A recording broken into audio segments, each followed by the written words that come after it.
हा जो लोकांचा विश्वास आहे की पाणी जिरत नाही. मी असं म्हणतो, त्या संपूर्ण महाराष्ट्रामध्ये हा जो डेक्कन बेसाल्ट आहे, त्या लोक खडकाप्रदेश म्हणतात. पण ह्याच्यामध्ये मध्ये पॉकेट्स आहेत. मुरुम लागतो, दगड लागतो, पुन्हा मुरुम लागतो, पुन्हा ह्याची वैशिष्ट्य आहे, याला मी म्हणतो मल्टी ॲक्युपर सिस्टीम. आणि हे आपल्याला वरदान आहे, शाप नाही आहे. आता मी याचा हिशोब केला, पाणी किती मोरतं याच्यामध्ये एका चौरस किलोमीटरमध्ये 60 मीटर खोलीपर्यंत. हिशोब काढला मी. एका चौरस किलोमीटरमध्ये 60 मीटर खोलीपर्यंत आपल्याला मुरुम लागतो.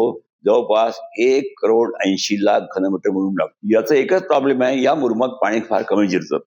याची पोराफिटी म्हणजे साठवण क्षमता ही फक्त 2.5% आहे. आता 1,80,00,000 2.5% काढलं तर 4,50,000 घनमीटर म्हणजेच 450 TCM म्हणजेच 45 कोटी लिटर पाणी 1 चौरस किलोमीटर.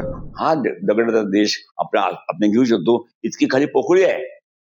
केवळ आम्ही नाले खोल आणि रुंद नाही केले म्हणून दर चौरस किलोमीटरला 45 कोटी लिटर भूजलाचं आपलं नुकसान झालेलं आहे.